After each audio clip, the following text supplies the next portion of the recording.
קוראים לי איילת, אני בת 12. אני נולדתי בירקונה, ומאז לא עברתי דירה. תמיד הייתי ילדה של קיץ, ואני שמחה שהבת מצווה שלי בקיץ. מאסטרו?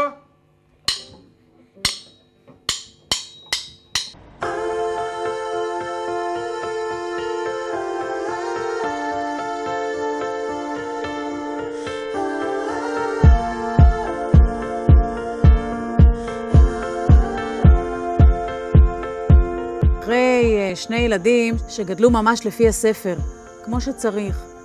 היו ילדים טובים, ושתו, ואכלו, וישנו. קיבלנו את הקינוח. חשבתי כמה נורא זה יכול להיות. היו שניים שזרמו. אז גם הילד תזרום. יהיה בסדר.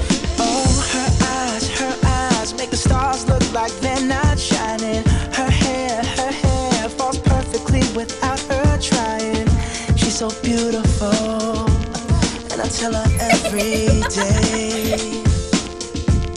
אני זוכרת את הטיולים של אמיר איתה בעגלה, מסתובב ברחבה, צעקות עד לב שמיים, והוא ברוגע מנסה לנער אותה כדי שהיא תירגע. והילד היה לה כל מיני מנהגים, היה לה מנהג לצרוח בלי הפסקה, ורק כשהיא הייתה יושבת על הבטן שלי, היא הייתה נרגעת, והעגלה שלה עברה קילומטראז' חבל על הזמן, אי אפשר למכור אותה. מעל 100,000 קילומטר פה על המדרכות.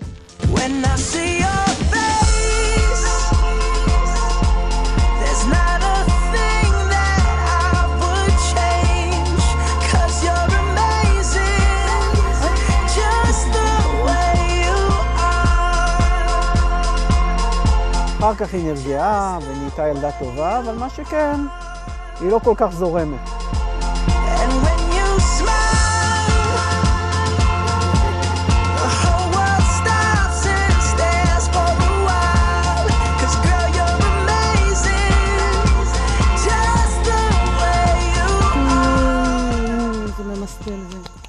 ברור, ברור, זורמים ושרים. טעם חם!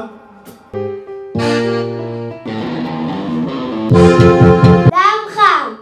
וחוץ מזה בכלל, שכולם חושבים, וגם אני, שהילד חיה בסרט. קודם כל, אבא. הוא לא כל כך בוגר. לתת דוגמה. נסענו לסין לפני 4 שנים לטיול מדליק. אז אני אומר לה, טוב הילד, תקשיבי, אני לא קונה לך כל מה שאת רוצה, יהיה לך תקציב, תוכלי לקנות את מה שאת באמת רוצה. אז מה הילד אומרת? לא, אני לא מוכנה לתקציב. אז אני אומר לה, מה זאת אומרת את לא מוכנה לתקציב? היא אומרת לי, אתה יודע מה, אני כן מוכנה לתקציב, אבל אני רוצה תקציב כמו שלאמא. לאמא אין תקציב, גם אני רוצה כזה תקציב, כמו של אמא. ויש לו עוד משחקים מאז שהוא היה קטן. חשיכה בוערת במגר זהב, והדר חורפת, גם יובל נרדם. הילד חיה בסרט. כן. פשוט, כאילו כששואלים מי הבת המועדפת בבית, זה ברור לה שהיא הבת המועדפת. היא לא בכלל חושבת שיש אפשרויות אחרות. חס וחלילה, האח הגיבור בצבא. בבית, בדרך כלל, אני הבת המועדפת, אבל כשיובל חוזר מהצבא, פתאום משתנה משהו בבית. בגיל 8 כבר הייתה לי אחות אחת, כבר ידעתי מה זה הצרות שבאות עם זה, ואז פתאום הודיעו לי שיש עוד אחת. זה לא התקבל כל כך טוב.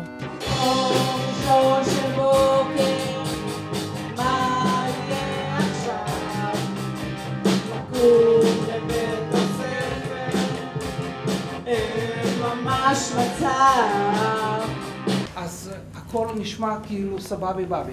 לא, אני לא כל כך אוהבת ללכת לבית ספר.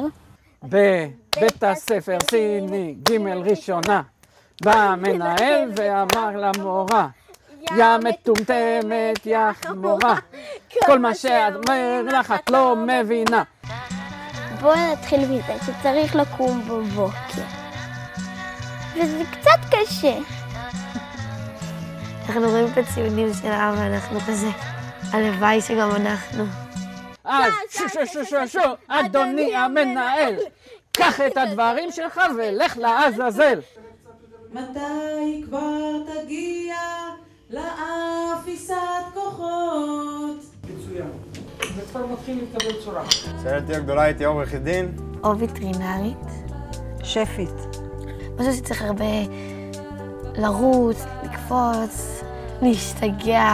הילד רומזת לי מהצד שהיא תהיה וטרינרית של פנדות בסין. עוד זו מתאגרפת.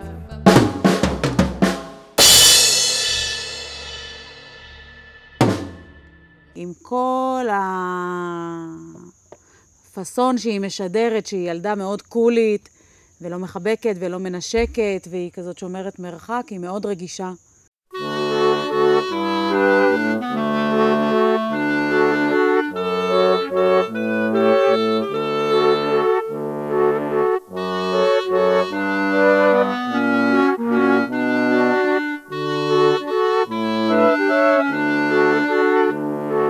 בהתחלה קראו לנו צילי וגילי,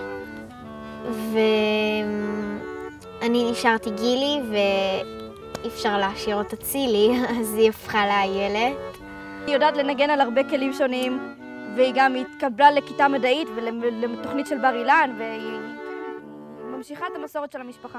כן, לא, זה אני לא מספר, זה בושות, אני לא מספר את זה. היא יודעת לשמח אותנו, היא יודעת לפנק. לא רוצה להזכיר את זה, זה בושות. הבית מאוד רגוע, כשהילד לא פה. כל הזמן צוחקת וכל הזמן מלאה בשמחה.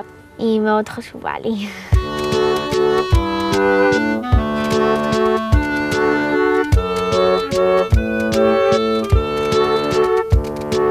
והיא מפנקת, והיא אוהבת לעשות דברים טובים, אבל היא לפעמים לא כל כך זורמת. דעתנית, יודעת מה היא רוצה, ולא מוותרת. היא דואגת כל יום מהבוקר ועד הרגע האחרון שהיא ערה לקבל בדיוק מה שהיא צריכה מהחיים האלה. ואיך שהיא רוצה, זה ככה היא רוצה.